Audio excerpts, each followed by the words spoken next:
Bismillahirrahmanirrahim. Assalamualaikum warahmatullahi wabarakatuh. Alhamdulillah, alhamdulillahi rabbil alamin wa bihi nasta'inu ala umuri dunya waddin. Shalatu wassalamu ala Rasulillah wa la haula wa la quwata illa billah amma ba'd. Baik, alhamdulillah pada kesempatan kali ini kita masih diberikan kesempatan untuk bermuajah kembali dalam mata kuliah Hukum Ekonomi Syariah, yang mana insya Allah ini adalah pertemuan yang ke-10 ya, sebagai pengganti pada kesempatan yang lalu yang mana saya berhalangan hadir ya, dengan harapan tidak mengurangi substansi daripada perkuliahan kita gitu ya. Baik, langsung saja mari kita awali pertemuan pada kesempatan kali ini dengan bersama-sama melafadzkan basmalah. Bismillahirrahmanirrahim. Ya, pada pertemuan sebelumnya teman-teman sekalian sudah memahami insya Allah ya terkait dengan aspek hukum dalam sistem ekonomi, khususnya ekonomi Islam ataupun ekonomi syariah ya, yang mana ya berdasarkan Undang-Undang Nomor 3 Tahun 2006 ya, yang termasuk dalam ya dalam wilayah ya, dalam wilayah penyelesaian sengketa ekonomi syariah ya, dan di situ dikatakan ekonomi syariah. Nah, maknanya ekonomi syariah adalah beberapa aktivitas ya perekonomian ya yang memang itu sesuai dengan undang-undang tersebut ya. Nah, salah satunya yaitu terkait dengan hukum perbankan syariah di Indonesia. Nah, jadi ya hukum perbankan itu sendiri ya ini bagian daripada kewenangan pengadilan agama dalam menyelesaikan sengketa ekonomi syariah. Artinya apa? Berdasarkan Undang-Undang Nomor 3 Tahun 2006, manakala jika terjadi sengketa ya ekonomi syariah di bidang perbankan syariah, maka wajib diselesaikan di pengadilan agama.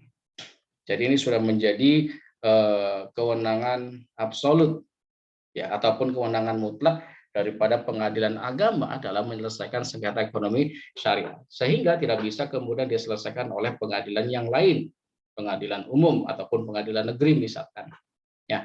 Nah, untuk itu ya sebelum nanti kita memasuki materi terkait dengan penyelesaian sengketa ekonomi syariah, maka minggu yang lalu sudah saudara pelajari aspek hukum dalam ekonomi syariah. Nah, salah satunya ataupun derivasinya, turunannya, yaitu aspek hukum dalam perbankan syariah. Nah, ini penting saudara ketahui ya. Kenapa? Karena tadi ya, ketika nanti saudara misalkan menjadi seorang praktisi di bidang ekonomi syariah, di bidang hukum syariah, hukum ekonomi syariah, maka mau tidak mau wajib memahami aspek-aspek hukum ekonomi syariah, salah satunya perbankan syariah. Nah, lantas bagaimana dengan dasar hukumnya? Nah, saudara masih ingat ketika Bank Syariah di Indonesia didirikan, waktu itu namanya BMI, gitu ya. Bank Muamalah Indonesia pada tahun sekitar 92 sampai dengan 94 ya. Nah, dasar berdirinya ya Undang-Undang Perbankan Syariah itu sendiri ya setelah lahir Bank Muamalah Indonesia ataupun BMI ya, yaitu Undang-Undang Nomor 21 Tahun 2008 tentang perbankan syariah. Nah, di situ dikatakan yang dimaksud dengan perbankan syariah adalah segala sesuatu yang menyangkut bank syariah. Jadi kullu syai' ya, segala sesuatu yang berkaitan dengan proses bisnis ya, aktivitas dan unit-unit usaha syariah ataupun bentuk-bentuk UUS, unit usaha syariah. Ya, jadi produknya macam-macam ya. Baik mencangkup kelembagaan secara lembaga maupun kegiatan usaha serta cara kaifiah, tata cara ya, dan proses dalam melaksanakan kegiatan usahanya. Jadi proses bisnis gitu ya. Jadi yang dimaksud dengan perbankan syariah berdasarkan Undang-Undang Nomor 21 Tahun 2008 tentang perbankan syariah, yang dimaksud perbankan syariah adalah demikian. Jadi secara garis besarnya adalah proses bisnis ya di dalam dunia perbankan syariah itu sendiri dari hulu sampai ke hilir. Ya, itu yang dimaksud dengan definisi pengertian perbankan syariah. Gitu ya. Entah itu akadnya, entah itu produknya, gitu kan, entah itu penggalangan dananya, penyaluran dananya, dan semua aktivitas di perbankan syariah itu diatur dalam Undang-Undang Nomor 21 Tahun 2008 tentang perbankan syariah. Gitu ya. Nah, kemudian ya, beberapa jenis peraturan perbankan syariah ataupun PBI ya, peraturan Bank Indonesia. Jadi berdasarkan peraturan dari Bank Indonesia ataupun Bank Sentralnya Indonesia. Pusatnya perbankan di Indonesia adalah Bank Indonesia. Nah, ada yang dimaksud ya dengan bank syariah, ada yang disebut dengan unit usaha syariah ataupun UUS, gitu ya. Ada yang disebut dengan badan ataupun bank perkreditan rakyat syariah (BPRS). Nah, ma maknaha, apa maksudnya? Nah, terkait dengan beberapa peraturan bank syariah, unit usaha syariah, kemudian BPRS, ya, saudara nanti bisa lihat lebih lanjut, ya, tentang ya peraturan PBI ataupun peraturan Bank Indonesia nomor 10/17/PBI tahun 2008 tentang produk bank syariah dan UUS-nya. Jadi tadi saya katakan sampai produknya itu juga diatur. Gitu ya. Kalau dasar hukum secara umum Undang-Undang Nomor 21 Tahun 2008, kalau turunannya, derivasinya, gitu ya, yang mengatur aktivitas-aktivitas lainnya, misalkan contohnya di PBI Nomor 10 Tahun garing sekian Tahun 2008 tentang produk perbankan syariah, dan termasuk unit usaha syariah. Nah, kemudian ada juga PBI Nomor 10 ya garing 18 PBI garing 20 tentang restrukturisasi pembiayaan bagi bank syariah dan unit usaha syariah. Jadi ini terkait dengan mekanisme pembiayaan, gitu ya. Baik. Kemudian PBI Nomor 10/23 PBI 2004 tentang giro. Giro itu simpanan, gitu ya. Ya, jadi produk simpanan ataupun tabungan ya, yang sifatnya adalah wajib minimum dalam bentuk rupiah dan valuta asing ataupun falas ya, bagi bank umum yang melaksanakan kegiatan usaha berdasar prinsip syariah. Maksudnya apa? Misalkan ada bank umum X gitu ya, saya katakan, saya tidak menyebut merek. Bank umum X, umum dia, sifatnya umum. Kemudian dia punya bank umum ataupun bank X syariah. Jadi ya, kalau yang belum lama kan ada penggabungan ya, dua plat merah ya, yaitu Bank BNI Syariah dengan BRI Syariah ya, kemudian ada Mandiri Syariah yang digabung menjadi Bank Syariah Indonesia. Ya. Gitu ya. Jadi ini beberapa aturan lanjutan. Nah, kemudian ada juga PBI nomor sekian tentang perubahan kedua atas PBI nomor 8 ya, tentang penilaian aktiva bank umum yang melaksanakan kegiatan usaha berdasarkan prinsip syariah. Jadi ada evaluasinya, gitu ya. Jadi terkait dengan mekanisme evaluasinya diatur juga dalam PBI nomor 10/24/PBI 2008 ini. Ya.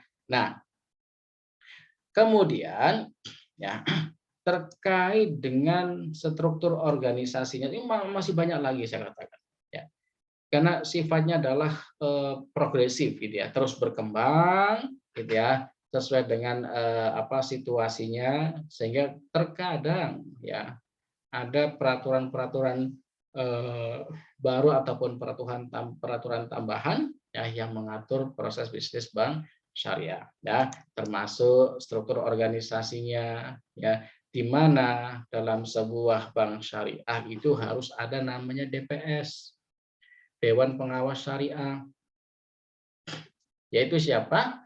Yaitu lembaga independen dalam mengeluarkan fatwa yang berhubungan dengan semua masalah syariah agama Islam. Jadi persoalan-persoalan dalam syariat Islam, ya, ini melalui Majelis Ulama Indonesia secara umum, kemudian di dalam MUI ada namanya DPS, ya, kemudian ada namanya DSN, nah dan seterusnya, ya. Nah, kemudian kalau DSN ini bertugas sebagai pengawasan operasional, gitu ya.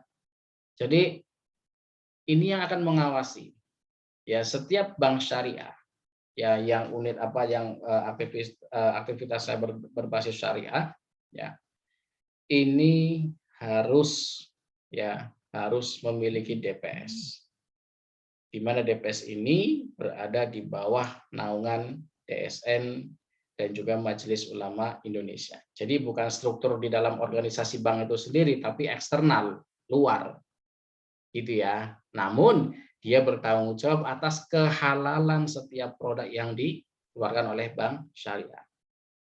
Ya, baik. Nah, kemudian dalam bidang syariah harus sesuai dengan kaidah, qawaid, ataupun aturan-aturan tertentu yang bersumber pada syariat Islam, yaitu Quran, Sunnah, Ijma, dan Qiyas. Jadi setiap produk ataupun semua proses bisnis aktivitas dalam perbankan syariah itu betul-betul harus dikaji, ya, harus dikaji apakah sudah sesuai dengan syariat atau belum. Minimal, ya, minimal tidak terdapat aspek maisir, gharar, dan juga riba. Minimal itu. Apa maisir? Gambling, perjudian. Kemudian gharar, ketidakjelasan atas suatu produk ataupun suatu proses bisnis, ya, aktivitas. Yang ketiga adalah riba, yaitu bunga. Jangan sampai kemudian di bank syariah itu mengandung unsur bunga, walaupun paradigma masyarakat masih ada yang mengatakan bank syariah sama saja dengan bank konvensional, bahkan lebih mahal daripada bank konvensional. Ya, ini tugas kita, ya, untuk bagaimana yang pertama kita memahami, ya, secara detail mendalam proses bisnis bank syariah itu sendiri, baru kita mengedukasi diri kita dan juga masyarakat. Jadi, ya, kan tidak mungkin kalau kita maksudnya ketika kita berikhtiar untuk mencari bank yang halal, ya, yang terbebas dari unsur maghrib. Jadi kan sudah ada Majelis Ulama Indonesianya. Kan ati Allah wa ati Rasulullah amri minkum. Nah, ulil amri. Nah, jadi maksudnya adanya DSN ataupun Majelis Ulama Indonesia ini kan bagian daripada ulil amri, ya, yang mana kita harus taat kepada mereka. Nah, ketika sudah demikian, maka konsekuensi logisnya adalah otomatis sudah dikaji oleh Majelis Ulama Indonesia, maka secara tidak langsung, secara otomatis produknya juga bisa, ya, bisa dikatakan dijamin tingkat kehalalannya. Itu yang paling penting. Jadi, ya. Nah, baik, saya lanjutkan dulu. Nah, kemudian terkait dengan rahasia perbankan, maksudnya apa? Ya, bank juga tidak boleh sembarangan membuka data baik nasabah maupun perusahaan.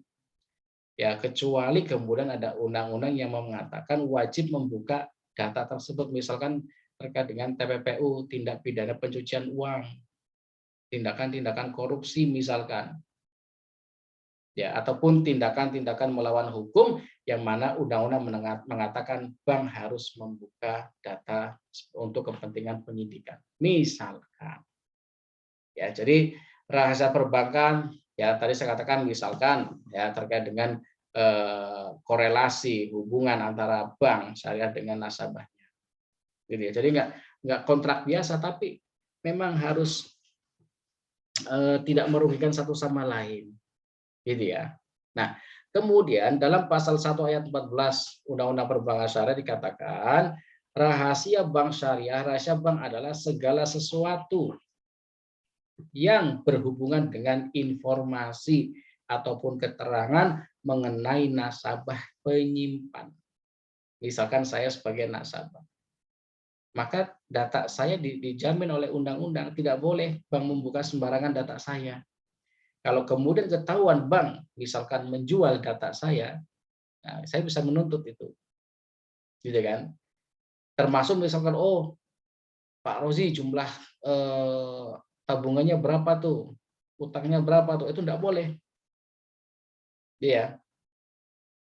Serta nasabah investor dan jumlah ataupun bentuk investasinya. Selama tidak untuk kepentingan penyidikan ataupun kepentingan hukum, maka perbankan tidak boleh membuka data nasabah. Gitu ya. Nah, kemudian bagaimana unsur dari rahasia bank? Yang pertama, rahasia bank tersebut dengan keterangan mengenai nasabah penyimpan dan simpanannya tadi, ya identitas nasabahnya, jumlahnya itu salah satunya. Kemudian terkait dengan apa tadi saya katakan termasuk hal-hal yang diatur oleh undang-undang untuk ketentuan penyidikan, gitu ya. Itu memang harus dibuka. Nah, pihak yang dilarang membuka rahasia bank adalah pihak bank itu sendiri dan atau pihak terafiliasi. Bank tadi saya katakan, bank itu tidak boleh membuka data nasabah. Gitu ya. Apapun, entah itu identitas pribadinya, entah itu jumlah tabungannya, produknya, dan seterusnya itu tidak diperbolehkan. Atau pihak yang terafiliasi, maksudnya apa? Yang terkait dengan proses, yang terkait dengan aktivitas nasabah ataupun perbankan itu sendiri. Kecuali tadi dikatakan, kecuali berdasarkan prosedur dan peraturan perundang-undangan yang berlaku. Kalau undang-undang ada keperluan harus membuka data itu wajib dibuka. Ya, itu konsekuensinya. Gitu ya. Nah, kemudian terkait dengan pihak afiliasi bank, misalkan, ya tadi saya katakan semua yang berkaitan dengan semua yang ada dalam proses bisnis, gitu kan, itu tidak sembarangan boleh membuka data perbankan. Di sini dikatakan ada komisaris, direksi, ataupun yang diberikan kuasa, pejabat, pegawai, ya, ataupun yang lain, bahkan termasuk DPS dan lain sebagainya, konsultan hukum, gitu kan, nggak sembarangan boleh membuka data, Pak.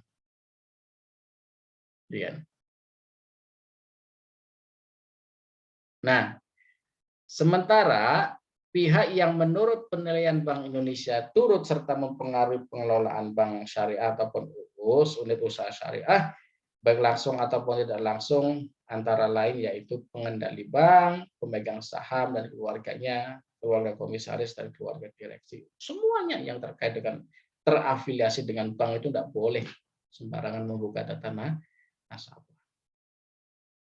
Tadi kalau misalnya ada kejahatan ya harus dibuka karena undang-undang sudah membolehkan itu. Gitu kan? Nah, baik kita lanjutkan. Saya kira ini kita lewati saja, tadi sudah ya. Nah, tadi di sini ada al-istisna, ada pengecualian yang diatur oleh undang-undang. Gitu kan? Nah, tadi gitu ya. Misalkan karena ada kepentingan hukum ya dalam pidana perpajakan, perkara pidana, perkara perdata, ya, misalkan tukar menukar informasi bank. Nah, ini biasanya terkait dengan tukar menukar informasi. Ada nasabah si fulan misalkan, dia punya hutang ya di bank X gitu. Kemudian atau bahasanya pembiayaan. Dia punya pembiayaan di bank X syariah, syariah X gitu kan.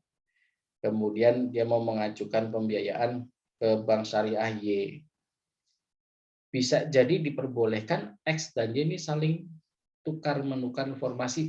Apakah yang bersangkutan punya tanggungan, track recordnya seperti apa? Apakah ada masalah dengan pengembaliannya, kewajiban-kewajibannya? Ya, maka ada istilah kredit ditolak. Biasanya kalau ada pembiayaan yang ditolak itu karena rekodnya nasabah itu kurang baik. Suka menunda-nunda pembayaran kewajiban atau melakukan one prestasi misalkan dan seterusnya. Ya. Kemudian ada permintaan tersendiri, gitu kan, dari nasabah ataupun kuasanya. Ya saya nasabah nih, tolong dong saya mau tahu rekening saya ada berapa saldonya, biaya-biaya provisi yang keluar apa saja, itu boleh. Ya. Kemudian permintaan ahli waris yang sah dari nasabah jika meninggal, misalkan saya meninggal dunia, maka ahli waris saya, anak istri saya, ataupun keluarga saya itu berhak menanyakan itu ke bank gitu ya. Nah, kemudian terakhir karena ada sanksi pelanggaran rahasia bank. Nah, jadi yang melakukan pelanggaran gitu ya, yang membuka rahasia bank secara sembarangan itu akan diberikan sanksi dan pidananya tidak main-main. Gitu ya. Jadi silakan saudara apa namanya baca lagi terkait dengan rahasia perbankan, undang-undangnya seperti apa, bagaimana implementasinya ya. Jadi banyak ya proses bisnis dalam dunia perbankan khususnya bank syariah itu sangat-sangat luas, sangat-sangat detail ya. Baik, saya kira ini untuk pertemuan yang ke-10 ini ya, sekali lagi silakan saudara perbanyak membaca referensi ya. Jangan hanya mengandalkan dari pengajar, dosen, tapi juga perlu membaca dari sumber-sumber yang terpercaya yang berkaitan dengan apa tema pembelajaran. Ya, baik terima kasih dan mari kita cukupkan dengan bersama-sama melafadzkan hamdalah. Alhamdulillahirabbil alamin. Ma'an najaa fi kulli umurikum. Assalamualaikum warahmatullahi wabarakatuh.